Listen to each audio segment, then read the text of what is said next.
Cordial saludo, tutor.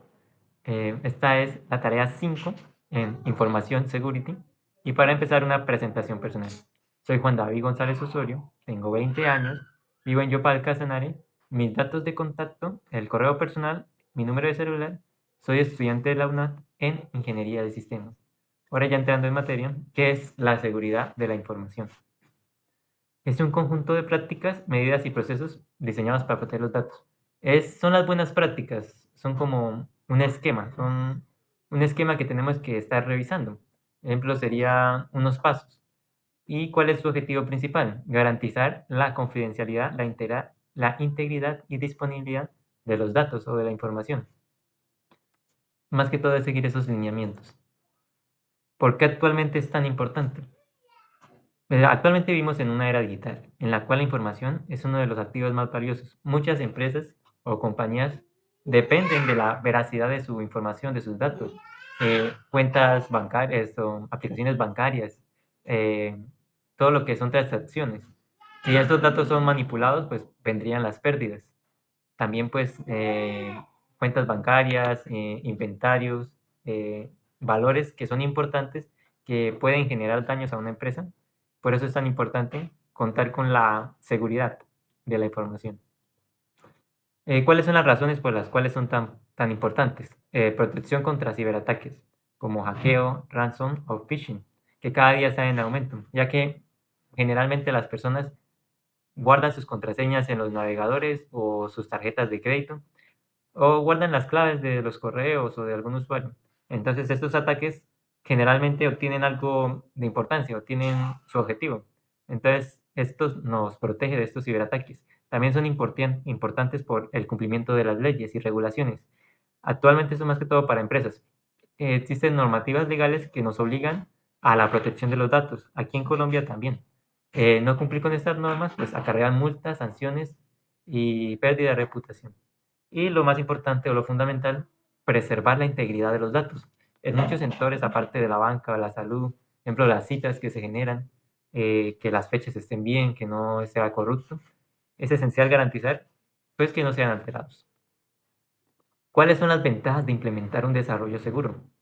Hay muchas ventajas. La primera, la protección de la información sensible, minimizando los riesgos en el robo de datos, la manipulación de la información y el acceso no autorizado. Más que todo, pues, lo que hace es implementando esas medidas, evitan, por ejemplo, con la autenticación, con la con los tokens, evitan estos ataques o este robo. Reducción de costos. Al ya implementar el desarrollo seguro, pues es mucho más fácil identificar y corregir vulnerabilidades.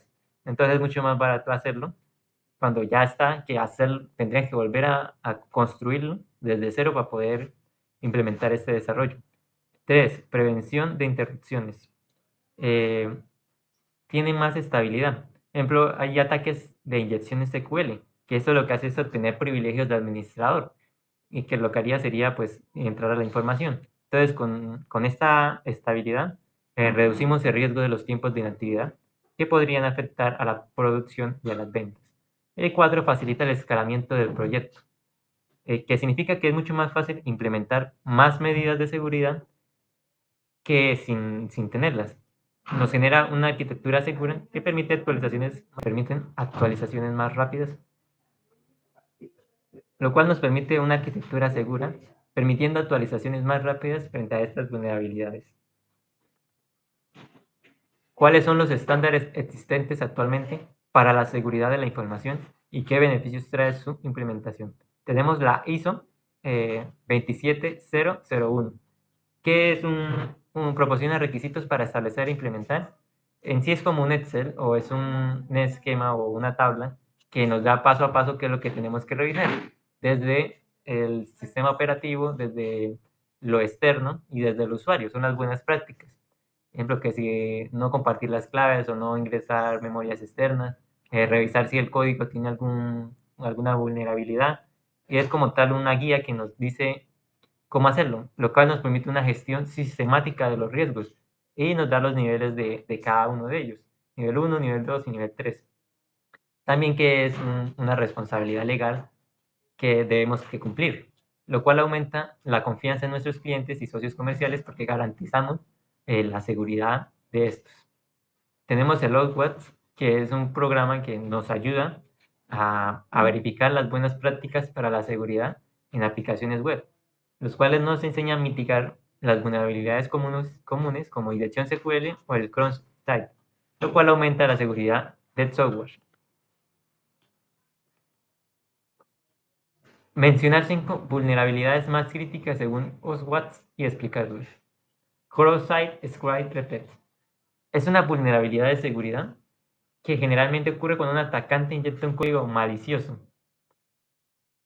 generalmente en una entrada de un usuario. Entonces, al escribir el usuario, lo que pasa, lo que pasa es que hay un código que cuando escribamos el usuario y le demos enter, nos va a ejecutar ese código.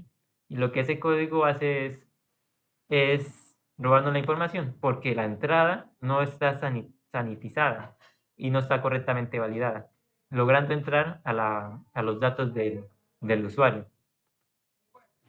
2. Inyección SQL. Es una vulnerabilidad de seguridad que ocurre cuando un atacante manipula consultas SQL al inyectar un código malicioso en los campos de entrada de una aplicación web. Prácticamente lo que él hace es con unos programas como se puede decir que es OWASP, también se puede hacer una inyección SQL para comprobar que la página no tenga vulnerabilidades. Lo que hace este es buscar, hay unas ciertas comandos o ciertas letras que generalmente los traen la estructura pues de nuestro software.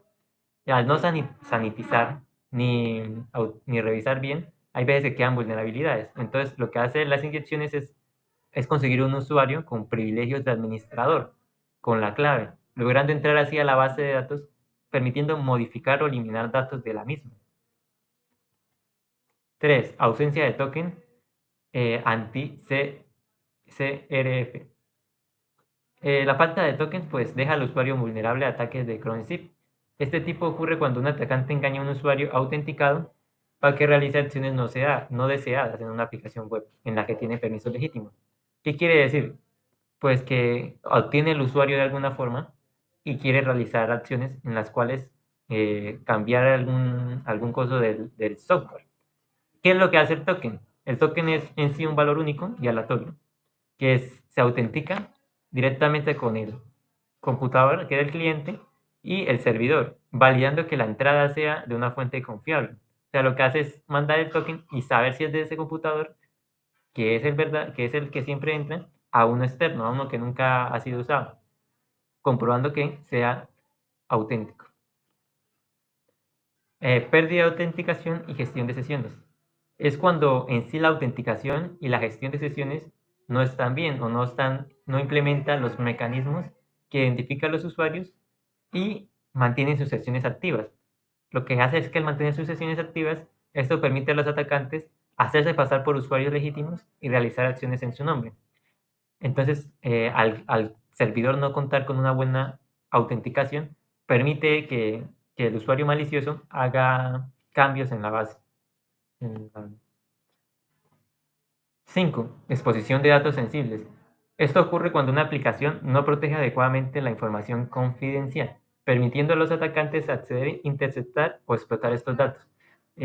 Más que todo es cuando en un correo o no contamos con un buen antivirus o no contamos con algún detector o filtrador de estos y descargamos digamos, un PDF o una imagen.